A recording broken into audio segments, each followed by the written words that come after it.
Gen Z ने एक बड़ा आंदोलन छेड़ा और उसके बाद वहाँ की सरकार बदल गई। इसी तरीके से हिंदुस्तान के कई पड़ोसियों की सरकारें जेनजी के आंदोलन की वजह से बदल गई। यहाँ भी राहुल गांधी ने वोट चोरी को लेकर के जेनजी से कहा कि वो भी आंदोलन करे। हिंदुस्तान का जेनजी क्या सोचता है, उसी की राय हम लेने निकले हुए हैं। उनसे बात करते हैं। क्या कहोगे, आप भी एक जेनजी को रिप्रेजेंट करते हो? जिस तरीके से आंदोलन नेपाल में हुआ उसको लेके आप क्या कहोगे? नहीं, ये बिल्कुल ही गलत है कि वहाँ हमने देखा कि एक सोशल ऐप के मतलब के लिए इतना सब कुछ हो गया। ठीक है, हम अपने आसपास के देशों में देखते हैं कि गृह युद्ध अभी पीछे बांग्लादेश में हुआ, उससे पहले श्रीलंका में और अभी नेपाल में। तो ऐसे ऐसे चल के हमारे देश में भी इसका बहुत इफेक्ट होता है। अब वहाँ से जो हिंदू है वो यहाँ पे आते हैं और हमें हमारे देश में गृह युद्ध की स्थिति देखने को मिलती है, जो कि हमारे देश के लिए बहुत ही घातक साबित होगी आगे चल के, क्योंकि ये साइड इफेक्ट सीधा है। यहाँ पे महंगाई होगी, जनता कहाँ रहेगी, कैसे होगा, फिर वो सीधा सवाल सरकार पे उठता है। जहाँ ये देखते हैं कि वोट चोरी है, तो ये मुद्दा हमारे देश में अक्सर चलता ही रहता है और चलता आ रहा है शुरू से ही। जहाँ से कांग्रेस सरकार गिरी, बीजेपी बनी, वहाँ से मुद्दा शुरू से चल रहा है कि ये क्या है, और हर बार होता है। हमारे अब यहाँ से देखो, कुरुक्षेत्र में कांग्रेस है, आगे बीजेपी है। हमारे यहाँ भी ये मुद्दा चलता है कि ये ऐसे नहीं हो सकता। जब दबदबा यहाँ बीजेपी का है तो यहाँ कांग्रेस कैसे बन गई। ये हमारे देश में चलता रहेगा और ये चलता रहता है और चलता रहेगा आगे इन फ्यूचर। ये देखो, ये विदेशी है, ठीक है, ये लड़ाई बाहर की है, हमारे देश की नहीं है। एक तरह से हम देखें तो सोशल मीडिया हमारे काम का चीज़ है, ठीक है। उससे हमें पता चलता है कि हाँ, किस देश में कैसी स्थिति है, क्या हो रहा है। अगर सोशल मीडिया नहीं होगा तो आज के टाइम में सब जो लोग हैं वो फ़ोन यूज़ करते हैं, टीवी कोई नहीं देखता। इतना टाइम किसी के पास नहीं है कि वो टीवी देखे, ठीक है, फ़ोन में देख ले कि क्या हो रहा है। इससे वो उसकी नॉलेज में रहता है कि हाँ, इस देश में अभी ये घटना हुई है, और जिससे वो हमेशा तैयार रहेगा कि हाँ, मैं ये कर रहा हूँ, क्या होगा आगे, इससे क्या इफ़ेक्ट होंगे, ठीक है। और सोशल मीडिया एक तरह से एक अच्छी हमारी यूज़ की चीज़ है और ये करना भी चाहिए। पर ये है कि अगर हम किसी और का गृह युद्ध हमारे देश में लाए तो ये चीज़ हमारे लिए बहुत ही इफेक्टिव है और ये नुकसानदायक भी है। ये इसका बदलाव अमीर लोगों पे नहीं होगा, जो आम जनता है उन पे इफेक्ट पड़ेगा। अब यहाँ पे महंगाई हुई, टैक्स कौन भरेगा? जो आम जनता होगी। वो घर किसकी लूट रही है? आम जनता के। अमीर लोगों को कोई फ़र्क नहीं पड़ता, गृह युद्ध हो या कुछ हो, हमारा इफेक्ट मतलब सीधा हमारे लाइफ पे पड़ता है ना, जो आम जनता है, जो टैक्स भर रही है। तो ये जेनजी है जिनसे हमने राय ली। आपने देखा कि किस तरीके से उनका कहना है कि इस तरह के आंदोलन में वो पक्ष नहीं रखते। आप क्या मानते हो? आंदोलन हुआ जो वहाँ के यूथ ने सरकार को चेंज कर दिया आंदोलन करके, उसे देख के आप क्या लगता है आपको कि यूथ को इस तरह की एक्टिविटी में आगे बढ़ना चाहिए या इस तरह के आंदोलन की हिंदुस्तान में भी ज़रूरत है? तो ब्रदर देखो, आंदोलन की तरह करना चाहिए। इसमें फिर काफ़ी शरारती तत्व तो दूसरा फ़ायदा उठा जाते हैं। आंदोलन की तरह रही तो ठीक है, लेकिन कुछ वीडियोज़ ऐसी भी देखने को मिलेगी, लोगों ने गन हाउस पॉट उड़े भी, कोई हथियार वेपन इधर उधर कर रहा है। ये चीज़ गलत है। आंदोलन की तरह रहे तो वो ठीक है। मतलब आंदोलन अगर शांतिपूर्ण हो, अपनी आवाज़ उठाई जाए तो उसमें कोई बुराई नहीं है। आप जैसे आप क्या मानते हैं कि जो जेनजी का आंदोलन हुआ पहले, जैसे श्रीलंका में हुआ, वहाँ की संसद में यूथ जो है घुस गया, वहाँ की सरकार बदल दी, फिर मालदीव में भी इसी तरह की घटनाएं हुई, फिर बांग्लादेश में भी ये देखने को मिला कि शेख हसीना को वहाँ से भागना पड़ा, और अब नेपाल में भी। क्या लगता है कि ये कोई विदेशी भी ताकतें हैं जो इन देशों को डिस्टेबलाइज करना चाहती थी? देखो जी, इस बारे में तो आप कुछ कह नहीं सकते, लेकिन अभी इंडिया में फ़िलहाल सब कुछ स्टेबल है। और ऐसा भी ये भी कोई वोट चोरी कर रहा है, कोई कुछ भी, तो अभी तक ये चीज़ प्रूव हुई नहीं है भी हाँ है या नहीं है। तो अभी तक इंडिया में तो माहौल ठीक है, यहाँ पे भगवान अगर ना ही हो तो ठीक है। हिंदुस्तान में इस तरह के आंदोलन की ज़रूरत नहीं ना, ज़रूरत है ही नहीं भाई जी, ज़रूरत ना ही हो, ठीक है। वही इसका करने अपना देश और बाकी पीछे ही जाएगा, आगे तो इकोनॉमी ख़राब ही होगी इससे अपनी। बिल्कुल, इस तरीके के आंदोलन से इकोनॉमी ख़राब होगी और अपना देश जो है पीछे जाएगा, ये कहना है। आप क्या कहोगे जी, जिस तरीके से नेपाल में जेनजी का आंदोलन हुआ, आपकी क्या राय है कि ये इस तरह के आंदोलन देश को आगे बढ़ाते हैं या पीछे करते हैं? इसके हम दोनों पहलू कह सकते हैं। क्यों होगा जी, इनके मंत्री के बच्चे तो कैसे इंजॉय कर रहे हैं, और करप्शन की वजह से तो वहाँ खुद उनकी ऐसी है। तो उन्होंने अपनी आवाज़ उठाई, सरकार ने उनकी आवाज़ दबाने के लिए वो सारी ऐप्स बंद कर दी। तो जेनजी ने तो फिर एक आंदोलन का रूप लेना ही था। तो हम ये भारत सरकार तभी कहो जी भी, किसान है जैसे पीछे आंदोलन कर रखा था जी। तो हम यही कहना चाहेंगे, जेनजी अपनी पे आए तो कुछ भी कर सकते हैं, सरकार बदलनी हो सरकार भी बदल सकते हैं। युवा चाहेंगे, हम भी युवाओं के साथ हैं, हम भी युवा प्रदेश के, हम भी देश में एक पारदर्शिता के साथ सरकार चाहते हैं, जिससे युवाओं को अच्छा रोजगार मिले, किसानों को उनकी फसलों के अच्छे दाम मिले, तो ये कहना चाहते हैं जी। आप क्या कहोगे जिस तरीके से जेनजी आज आंदोलन हर जगह हर देश में कर रहा है, क्या मानते हो? प्रधान जी हमारे अंदर कुछ हो जाए, किसी की सरकार आओ, कांग्रेस की आओ, बीजेपी की आओ, ममता को हमारे गन्ने का रेट, हमारी जीरे का रेट, बस मान और कुछ नहीं जिंदा जी। बस साफ स्पष्ट बात तो यह है जी। मतलब आप मानते हैं कि देश में सब कुछ ठीक है, कोई दिक्कत नहीं सब है? कुछ ठीक चल रहा है जी, कोई चक्का ऐसी बात नहीं है। गन्ने का हमारी जीरे का रेट आ जाओ, मानना नहीं कुछ भी जिंदा जी। मतलब आप किसान के बेटे हो तो किसान से संबंधित मुद्दे आपके हल होते रहे, हाँ जी। आपको कोई दिक्कत नहीं है। नहीं कोई दिक्कत नहीं है जी। और भी लोगों से हम बात करते हैं। क्या नाम है आपका, ये बताएं। नितेश है जी। हाँ? नितेश। नितेश, ये बताएं कि जिस तरीके से नेपाल में जेनजी ने आंदोलन किया, हाँ जी। वहाँ की सरकार को उखाड़ करके फेंक दिया, हाँ जी। ठीक है, उनका ये आरोप था वहाँ की सरकार के बाद कि वहाँ के जो नेता हैं वो भ्रष्ट हो चुके हैं, हाँ जी। आम लोगों के लिए कोई रोजगार नहीं है। हाँ जी। इस तरह के आरोप लगा करके जेनजी ने वहाँ पे आंदोलन किया हाँ जी। और बड़ा विशाल आंदोलन करने के बाद वहाँ की सरकार को उखाड़ फेंका। अब वहाँ बदली हुई सरकार है। हाँ आप जी। क्या कहोगे इसको लेकर? जो मैं बताऊँ अपना, जो वहाँ से आंदोलन किया, ये चीज़ करनी चाहिए हर एक शहर में जी। ये चीज़ आपको हर एक वहाँ मिलेगी, हर एक ज़िले में मिलेगी, हर एक देश में मिलेगी आपको। जो मर्जी कर लो आप, आंदोलन कर लो, जो मर्जी कर लो, चीज़ कोई फ़ायदा नहीं जी। ठीक है, जो गरीब आदमी है उसकी सुनवाई नहीं होती जी। हमारे यहाँ भी है, हर जगह चीज़ जी। आप इंडिया में बग जाओ, कड़ी हर जगह बग जाओ, ये चीज़ आपको हर जगह मिलेगी। गरीब आदमी की सुनवाई नहीं है। जो रही बात सोशल मीडिया वाली, इस पर आप जो मर्जी कर लो, पोस्ट पालो, जो मर्जी कर लो, कुछ नहीं होगा। हमारे यहाँ भ्रष्टाचार बहुत है। ये भ्रष्टाचार आपको हर कंट्री में मिलेगा, हर जिले में मिलेगा, हर शहर में, हर गांव में, हर जगह मिलेगा। ठीक नहीं बात, इससे कोई फ़ायदा नहीं पड़ता। तो गरीब आदमी गरीब ही रहेगा, जो अमीर है वो अमीर रहेगा। इस चीज़ का कोई फ़ायदा नहीं।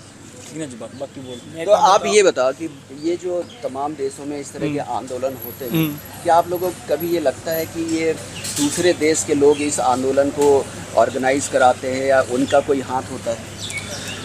तो चलो क्या होगा जी किसी का, पर बाकी जो पॉलिटिक्स हैं सब एक हुआ जी। यहाँ इसमें जो आंदोलन होता है, इसमें ना तो आपको कोई मिलेगा अमीर का, मंत्री का, किसी का लड़का नहीं मिलेगा। इसमें सिर्फ मिडिल क्लास हैं, अपने वर्ग के, तेरे वर्ग के, आप ऐसे मिलेंगे। इसमें यूज़ करने वाले मिलेंगे आपको। इसमें कोई मतलब कोई आपको नेता का, मंत्री का, किसी मतलब कि जो अच्छे घर का लड़का कोई नहीं मिलेगा इसमें जो दिहाड़ी मजदूरी करने वाला होगा मेरे या वर्ग, ऐसे से मिलेगा। इसमें कोई और नहीं मिलेगा। अब जैसे राहुल गांधी भी ये कह रहे हैं हाँ जी कि देश में वोट चोरी हो रही है, हाँ जी। उसको लेकर के जेनजी को आंदोलन करना चाहिए, इसको कैसे आप देखोगे? देखो जी, इस तरह तो थोड़ी सी नॉलेज नहीं है, पर इस चीज़ के मैं ये चीज़ है थोड़ी सी जी। जो वोट चोर वाले ने थोड़ा सा उसने सही मुद्दा उठाया इसमें जी। हमारे यहाँ भी चीज़ ऐसी है जी, तो यहाँ भी इस चीज़ के बाद मेरी ली हुई थी। बाकी इतना थोड़ा ज़्यादा नहीं पता इस चीज़ का जी। बिल्कुल, आप क्या कहोगे जिस तरीके से ये जेनजी आंदोलन कर रहा है आजकल का युवा, मानते हैं युवाओं की पता है आंदोलन करना चाहिए जी। कोई किसी बंदे की सुनवाई नहीं होती है, ऐसे बिना आंदोलन के कोई सुनवाई नहीं होती है। ठीक है, आंदोलन करना जरूरी है। ठीक है, बाकी लेकिन जो देश के देश सरकारें बदल जा रही हैं आंदोलन करके, वहाँ के नेताओं के आरोप लगाए जाते हैं, कुछ क्या नहीं है, मानते हैं यूज़ कि- कुछ नहीं है, बस ये 10 दिन के होते हैं बस, और कुछ नहीं है। ठीक है, और यूज़ करके छोड़ देते हैं, बाकी कुछ नहीं है ऐसा सिस्टम। तो मतलब लोगों के हालात नहीं बदलते इस आंदोलन से? क्या कह सकते हैं इसके बारे में, हालात हैं, क्या कह सकते हैं इसके बारे में, सही नहीं। नेपाल में जो आंदोलन हुआ जेनजी का, उसको कैसे देखते हो आप? सर पता क्या है, चाहे कुछ भी हो, ये मतलब ये बातें हमारे देश के हित में नहीं है। ये जो ये चीज़ें हैं मतलब ये गलत है। मतलब ऐसा नहीं होना चाहिए कि भाई मतलब देश की आप सार्वजनिक संपत्ति को मतलब नुकसान पहुंचाए। चाहे ठीक है, मांग है, चाहे कुछ भी है, मतलब उसको मतलब एक तरह से मतलब अपनी बात को रखना चाहिए कि भाई हमारी ये बात है, समस्या है। उसमें समस्या का तो कुछ पता नहीं लगा क्या है क्या नहीं है, हमें तो पता नहीं। देखो सर, क्या था क्या नहीं था वहाँ पे इशू, बस यही है कि बस वहाँ पे तो आग ही लगी दिखी हमने तो। लेकिन वहाँ पे लोगों ने कहा कि 5,000 करोड़ रुपए से ज़्यादा का वहाँ के बच्चों ने जो है नुकसान कर दिया आंदोलन के सर नाम देखो, ये तो इस चीज़ पे ना देखिए, तो टीवी पे सरेआम दिख रहा है कि नुकसान तो हुआ ही है। जनता, आम आदमी का ही नुकसान है उसमें किसी का कुछ नहीं है। आम आदमी का, हमारे जैसे गरीब आदमियों का ही है जो कुछ है नुकसान है सर।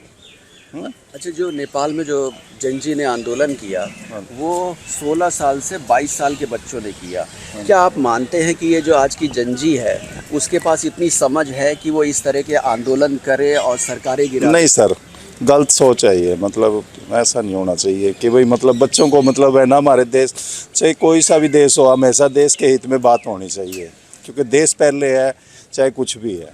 हमारी आन बान शान सबसे पहले है। तो जिस तरीके से वहाँ के नेताओं को पकड़ पकड़ के मारा बच्चों, नहीं सर, देखो इस चीज़ में मैं कुछ नहीं बोलूँगा, क्योंकि आप क्या पता क्या इशू है इस चीज़ पे, इस चीज़ के बारे में ज़्यादा नहीं। अच्छा, हिंदुस्तान में इस तरह की आंदोलन की ज़रूरत है? नहीं सर, गलत है ये। तो राहुल गांधी तो कहते हैं कि वोट चोरी हो रहा है, उसके लिए आंदोलन करना चाहिए। सर अब वही बात है, अगर वोट चोरी हो रहे थे तो फिर आप भी कर सकते हो, कोई भी कर सकता है सर, ये तो चीज़ है, कोई भी कर सकता है ये तो चीज़।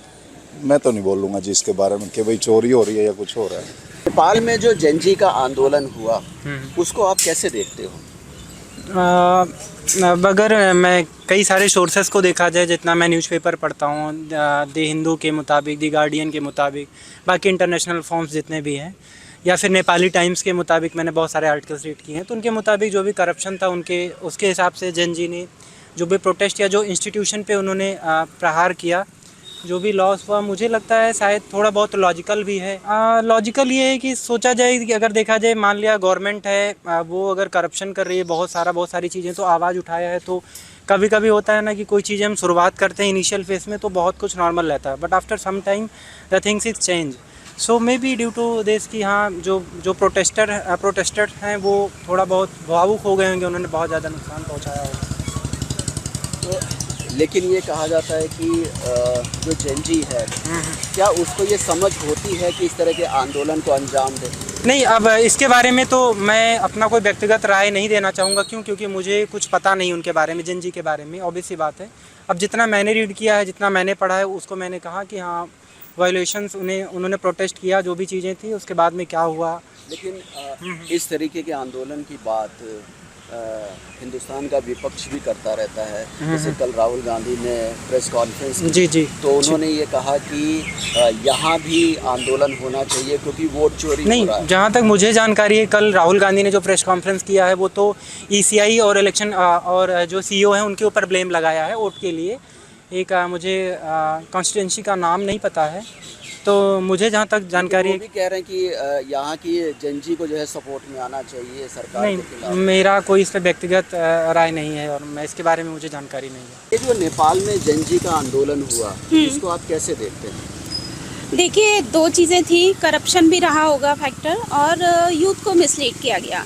यूथ जो है आज का हमारा ग्राउंडेड नहीं है, मतलब आसपास की चीज़ों से कनेक्टेड नहीं है। जो सोशल मीडिया दिखा रहा है वही समझ रहा है और उसी को वो ब्लाइंडली फॉलो कर रहा है। ठीक है, एक रात में ट्वीट आता है और सारे लोग उसके पीछे पागल। ये गलत है। आपको सारे फैक्ट्स चेक करने चाहिए, देन आपको किसी कंक्लूजन पे पहुंचना चाहिए। एक मैसेज आ गया और उसके पीछे सारे एक ब्लाइंडली उसको फॉलो कर रहे हैं, ये चीज़ कहीं नहीं जाती। आपने वहाँ चीज़ें फूंक दी, वो आपके पैसों से ही तो बनी थी, बड़ा अच्छा किया आपने। अल्टीमेटली महंगाई आप ही की जिम्मे आएगी, झेलो। तो ये आंदोलन कहीं नहीं लेके जाते। इसको एक अच्छे तरीके से बदलने की पहल हो सकती थी और यूथ को थोड़ा ठंडे दिमाग से सोच के चेंज होना चाहिए। चेंज हमेशा यूथ ही लाता है, यूथ को ही करना चाहिए, लेकिन ये तरीका गलत था।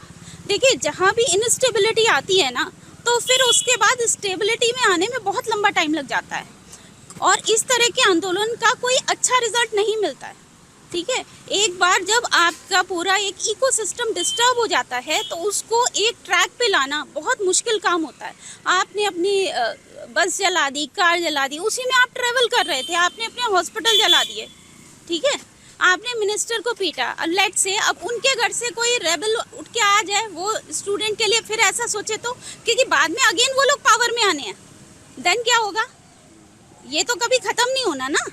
तो एक पॉजिटिव सोच पहल दोनों तरफ से होनी चाहिए थी, बातचीत होनी चाहिए थी और इसी तरीके से सॉल्यूशन निकलेगा। चाहे बांग्लादेश हो, बांग्लादेश भी क्या मुद्दे के लिए हुआ था? क्या वो चीज़ वहाँ आई जिसके लिए इतना हुआ था? श्रीलंका में क्या मैटर था? अगेन चीज़ें वही है ना। अब जिसके घर का भी जाएगा, कोई भी मेंबर जाएगा, उसके मन में एक एंगर आएगा ना, तो वो सही टाइम पे फिर उसको बाहर निकालेगा। तो ये चीज़ें कभी ख़त्म नहीं होंगी। यूथ को, आई थिंक यूथ जो है ना, हमारी जो सनातन संस्कृति थी, यूथ को वो फॉलो करनी चाहिए, तभी दिमाग सही चलेगा। हम सारी चीज़ें अपनी बैलेंस करके नहीं चलते हैं, बस एक सोशल मीडिया देखा, ब्लाइंडली फॉलो करना शुरू हो गए। ठीक है, एक जरा सी अफवाह उड़ जाती है, लोग ब्लाइंडली फॉलो करते हैं। नहीं, उसको क्रॉस वेरीफाई करो ना, क्यों नहीं करते हो? तो ये अब क्या मानती हैं कि इसमें विदेशी जो ताकतें हैं, हाँ, विदेशी ताकतें पूरी हैं। कोई भी अपने देश का बंदा अपना देश खराब नहीं करना चाहेगा। कुछ लोग होते हैं जो बाहर से पैसा लिया, उन्हें ये नहीं पता वो कालिदास जी की तरह जिस डाल पे बैठे हैं उसको काट रहे हैं। जिसको काट रहे हो वहाँ गिरोगे ना तुम। अब पाकिस्तान देख लीजिए, वहाँ क्या स्टेबिलिटी आई है अभी तक। तो इस तरीके के आंदोलन सेंसलेस हैं, ठीक है। अगर आपको छोटी छोटी चीज़ें आसपास गलत दिखाई दे रही हैं तो छोटे छोटे स्टेप्स लो, उन्हें ठीक करो। वेट मत करो बड़ा हो जाएगा फिर आंदोलन करेंगे वो ठीक हो जाएंगे। ऐसे आंदोलन से कुछ नहीं होता। अब राहुल गांधी भी कल वोट चोरी को लेकर के ही इज मैड, पागल है वो। वोट चोरी, पूरा खानदान चोर है। जयपुर राजघराने का सारा खजाना उसके खानदान वाले लिए बैठे हैं। चोर तो सबसे बड़े तुम हो। तुमको तो एक सूटकेस में 2 कपड़े दे के बाहर निकालना चाहिए। तो उन्होंने तो कहा सरकार हाँ। वोट चोरी कर रही है, जेनजी को सपोर्ट करना चाहिए। हाँ, जैन को उठा के सबसे पहले राहुल और उनकी माता श्री को इटली भेज दें। नेपाल में वहाँ के यूथ ने आंदोलन किया जिनको बोला जाता है जेनजी, और जेनजी का आंदोलन बोला जाता है। क्या मानते हैं कि जेनजी इतना मैच्योर हो गया है कि इस तरह के आंदोलन को जो अंजाम देता है उसकी जो परिणति है, जो परिणाम है, वो भी उसी तरह पॉजिटिव निकले? जहाँ तक मेरे अपने विचार हैं, अपना है, उस हिसाब से तो ये जो उन्होंने आंदोलन किया है वो उन्होंने गलत किया है। अपने राइट्स के लिए जो उनको लड़ना चाहिए था, तरीके से लड़ना चाहिए था। देखिए कितनी ज़्यादा प्रॉपर्टी उन्होंने अपने नुकसान कर दिया है। पहले ही देश कर्जदार है और ज़्यादा उसे कर्जदार बना दिया, तो इससे तो कोई ज़्यादा लाभ नहीं मिला। सरकार का तख्ता पलट दिया। जो सरकार के नुमाइंदे थे उनको भी वहाँ के लोगों की समस्याओं को सुनना चाहिए था। जो उन्होंने ऐप्स वगैरह बंद करनी थी तो उसको बंद करने का तरीका गलत था। 1-2 चला दी, बाकी नहीं। तो क्या पता इसमें किसी विदेशी ताकतों का भी हाल हो। जैसे आप देख ही रहे हो कि हमारे भारत देश के जितना भी एशिया है, ये हमारा वर्ग, यहाँ पे पाकिस्तान है, बांग्लादेश है, भूटान है, अपना श्रीलंका है, मालदीव है, नेपाल है, इन सब में किसी तरह का विदेशी ताकतों का जोर बढ़ता जा रहा है। क्या इनकी एक्सटर्नल पॉलिटिक्स है, किस तरीके से वो हमारे भारत को भी होल्ड करना चाहते हैं। और हमारे भी कई राजनेता इस प्रकार के विचार कर रहे हैं कि हमारा CNG को साथ देना चाहिए। ऐसा नहीं होना चाहिए। ऐसी चिंगारी हमारे देश में नहीं उठनी चाहिए। इससे हमारे ये लपटें हमारे को ही खा जाएंगी और हमारा जो युवा है और पिछड़ जाएगा। तो राहुल गांधी लेकिन वोट चोरी का मुद्दा उठाते हैं। वो कहते हैं कि जेनजी को इसमें आगे आना चाहिए, सरकार के खिलाफ आंदोलन करना चाहिए। इसको कैसे देखते हैं? देखो, जिस तरह आप युवा को लगाना चाहोगे, युवा उस तरफ भड़क जाता है। क्या ये जेन्युइन है कि CNG ही इस काम को करे? क्या वो इतने मैच्योर हो गए हैं? अगर ये चोरी मुद्दा हो रहा है तो इसका तरीका यही है। तो मेरे ख्याल से तो ये मुद्दा गलत है, चोरी का, वोट चोरी का। क्योंकि अगर वोट चोरी होती है, इलेक्शन कमीशन है, सुप्रीम कोर्ट्स हैं हमारी, उनके ज़रिए इस प्रॉब्लम को सॉल्व करना चाहिए। अगर ये यहाँ तक सच है, क्योंकि इसमें क्या तंत्र है क्या नहीं ये तो आम जनता नहीं जानती, क्योंकि ये बड़े बड़े की पॉलिटिक्स है। अब पक्ष का काम करना है, विपक्ष का काम वो करना है। अगर विपक्ष नहीं होगा तो पक्ष भी ढीला पड़ जाता है। तो मेरे को लगता है ये पक्ष विपक्ष की आपस के कर वितरक है। हम विपक्ष का काम है कि कोई ना कोई काम में सुझाव देते रहना चाहिए, चाहे वो पॉजिटिव हो चाहे नेगेटिव हो। मानते हैं इसको कोर्ट के जरिए ज़्यादा हल? हाँ, उसका हल तो वही है, ताकि देश में एक अमन बना रहे, शांति बनी रहे और सभी की जो विचारधाराएं हैं शांति वाली वो मेंटेन रहे। क्योंकि हिंदू राष्ट्र तो एक शांत देश है, शांति को ज़्यादा प्रेफर करता है, पसंद करता है। तो मैं इतना ही कहना चाहूँगा कि CNG को भी सोच समझ के ही कदम उठाना चाहिए, बहकावे में नहीं आना चाहिए। बिल्कुल, जेनजी को सोच समझ करके कदम उठाना चाहिए, बहकावे में नहीं आना चाहिए। अगर कोई मुद्दा है तो वो कोर्ट के ज़रिए हल किया जा सकता है, हिंसक आंदोलन की ज़रूरत नहीं है। ये कहना है यहाँ के लोगों का, जिस तरीके की राय हमें देखने को मिल रही है। और भी लोगों से बात करते हैं कि बच्चों ने किया और वहाँ के नेताओं को मारा, वहाँ की तख्ता पूरी पलट हो गई, वहाँ की सरकार जो है गिर गई और वहाँ पे नई सरकार बनानी पड़ी। तो इस तरह के आंदोलन को आप कैसे देखते हैं? सर, इस तरह के आंदोलन को देश के लिए क्या है, ये बहुत ही नेगेटिव चीज़ है। तो इस तरह का आंदोलन नहीं होना चाहिए। लेकिन वहाँ की जो इंस्टेबिलिटी है, जो अनएम्प्लॉयमेंट इंक्रीज हुआ है, इस वजह से वहाँ के जो लोग हैं और जो भ्रष्टाचार है, वहाँ के जो PM हैं वहाँ पे क्या है सर, जो ये ऑटोक्रेसी सिस्टम लगा लो आप, कि जो मंत्री बनते हैं या प्रधानमंत्री बनते हैं तो नेक्स्ट उसकी उसी जनरेशन का होता है, तो करप्शन के भी आरोप बहुत ज़्यादा है। 22 में भी जैसे 12,000 करोड़ 13,000 करोड़ कंजिक्यूटिवली 24-25 में ऐसा ही हुआ है। तो इस वजह से वहाँ पे सर लोगों का सरकार के अगेंस्ट एंटी थे, और वो जैसे जैसे बेरोजगारी बढ़ रही थी तो उसको कम करने के लिए वहाँ के लोगों ने सरकार के अगेंस्ट में ये कदम उठाने की कोशिश की। तो सरकार को ऐसा नहीं करना चाहिए। अगर किसी भी देश में स्टेबिलिटी लानी है, क्योंकि स्टेबिलिटी होगी तो इन्वेस्टमेंट होगा, तो स्टेबिलिटी बहुत ही ज़रूरी है। तो आपको मानता है कि मतलब सरकार को वहाँ के यूथ की बात को गंभीरता से लेना चाहिए था? यस सर, गंभीरता से लेना चाहिए था। और क्या इस तरह के आंदोलन की